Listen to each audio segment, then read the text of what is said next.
आपसे पिछले वाले कानून मंत्री कहते थे कि ये देश जो है वो लोगों की मर्जी से चलेगा, ये देश संविधान से चलेगा। अगर कोई जज ऐसा सोचते हैं कि इस देश को वो चलाएंगे तो उनको गलतफहमी है।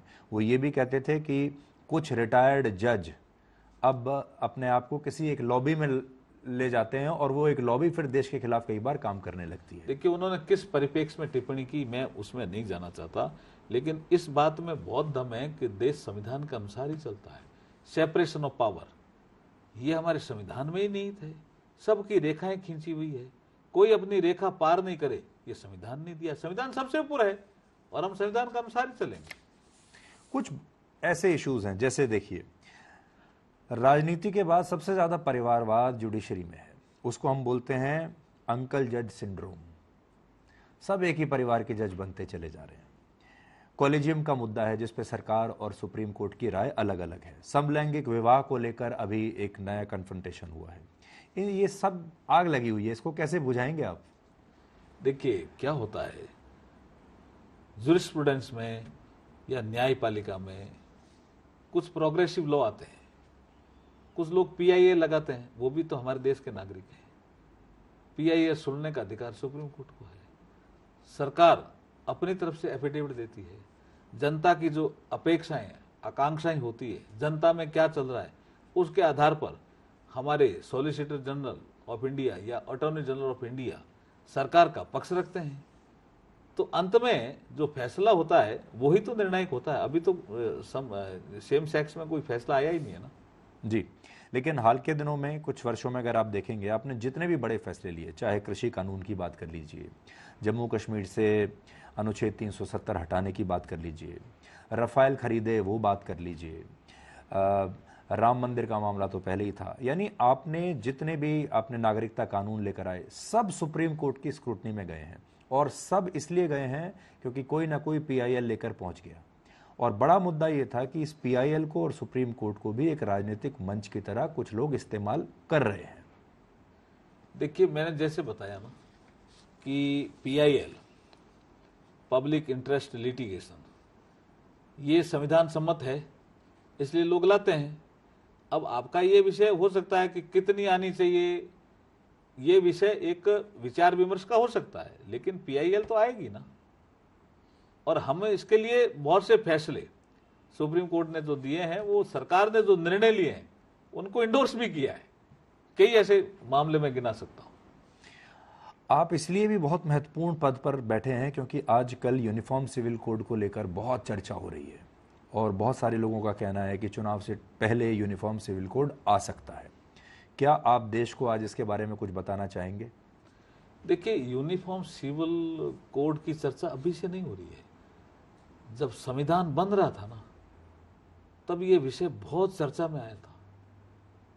और बाबा साहब भीमराव अम्बेडकर जिसका जिक्र आपने किया, उन्होंने कहा भी अब समय है कि इस पर चिंतन करना चाहिए। और उन्होंने तो संविधान सभा के अंदर डिबेट में कहा कि भी बहुत सी जगह क्या सीआरपीसी लागू नहीं है, क्या प्रॉपर्टी एक्ट लागू नहीं है देश में, क्या वो मुस्लिमों पे अलग है, हिंदुओं पे अलग है? ऐसा नहीं है। तो हमें इस दिशा में आगे बढ़ना चाहिए। लेकिन वो आर्टिकल 44 नीति निर्देशक तत्वों तक ही ला पाए नहीं। पर देखिए, लॉ कमीशन ऑफ इंडिया चुनाव से कुछ महीने पहले अचानक उस डिबेट को फिर से शुरू कर देता है और फिर कहता है 30 दिन के अंदर भारत के नागरिकों और तमाम संस्थाओं को कहता है कि आप इस पर अपनी राय दीजिए। तो इसका मतलब आपने उसमें चाबी भर दी, अब वो तेजी से चल रहा है। ऐसा नहीं है, लॉ कमीशन ऑफ इंडिया के पास ये सब्जेक्ट गया हुआ था। नहीं, वो तो हम जानते हैं 2018 में भी इस पर बात हुई। लेकिन अचानक ऐसा लगता है कि नींद टूटी। अभी कुछ राज्यों ने इसमें तेजी से काम भी किया, जैसे गोवा में तो पहले ही समान नागरिक संहिता है। उत्तराखंड इस दिशा में एक कमेटी बना चुका है जस्टिस देसाई की अध्यक्षता में, उसमें भी काम चल रहा है। राज्य भी लगे हुए हैं। और हमारी लॉ कमीशन ऑफ इंडिया ने अभी ये कहा है कि पब्लिक क्या सोचती है, तो इसको पब्लिक डोमेन में डाल दिया विषय को। स्टेक होल्डर जो हैं वो अपने सुझाव दें, उसके बाद लॉ कमीशन ऑफ इंडिया अपनी रिपोर्ट देगी। चलिए सीधा सवाल, आप लाएंगे इसको या नहीं लाएंगे चुनाव से पहले? आप लॉ कमीशन ऑफ इंडिया की रिपोर्ट तो आने दीजिए। सरकार की मंशा तो साफ है ना। क्या है मंशा? लॉ कमीशन ऑफ इंडिया की रिपोर्ट आने के बाद जो लॉ कमीशन ऑफ इंडिया की रिपोर्ट आएगी, उसके बाद स्टेक होल्डर से चर्चा करके सही दिशा में देश हित में फैसला लिया जाएगा। देखिए, सरकार चाहे तो ला भी सकती है, सरकार नहीं चाहे तो नहीं भी ला सकती। आपने बहुत सारे ऐसे काम किए हैं जो कितने 70 साल 75 साल से लटके हुए थे, आपको करना था, आपने कर दिया। ऐसे ये भी एक काम है, अगर आप चाहेंगे तो, अगर इच्छा शक्ति होगी तो आप करेंगे। जो किए हैं वो जनता की मंशा थी, जनता की भावना थी, उसके अनुरूप ही किए हैं। और लॉ कमीशन की रिपोर्ट आने के बाद जो हम कंसल्टेशन करेंगे उसमें हम भावना जानेंगे जनता की। आपको कोई इंस्ट्रक्शन है इस बारे में? नहीं, अभी तो लॉ कमीशन की रिपोर्ट तो आने दो, उसके बाद बैठेंगे, आपके साथ बात करेंगे। पर प्रधानमंत्री की तरफ से कोई इंस्ट्रक्शन आपको? नहीं, वैसे पहले इस तरह के कोई इंस्ट्रक्शन होते भी तो नहीं है ना। वो तो सब कैबिनेट में जाएंगे, लॉ कमीशन की रिपोर्ट आएगी, कंसल्टेशन होगा, फिर कैबिनेट में जाएगा। एक आदमी थोड़ी इसमें कोई निर्णय लेता है। जब आपको कानून मंत्री बनाया गया तो बहुत सारे लोग बड़े हैरान थे कि बड़ी अनयूजुअल सी चॉइस है ये, और लोग सोच रहे थे कि और भी बहुत सारे पार्टी में बड़े बड़े नेता हैं, बहुत सारे बड़े बड़े वकील हैं, धुरंधर वकील सुप्रीम कोर्ट में जिन्होंने इतने वर्षों तक प्रैक्टिस की है, और आपको राजस्थान से आप आते हैं और बड़े नॉन कन्वेंशनल कानून मंत्री आप दिखते हैं, आपको लाया गया। क्या आपके लिए थोड़ा और ज़्यादा चुनौतीपूर्ण है ये प्रोफाइल? चुनौती को अवसर में बदलेंगे जी सुधीर जी।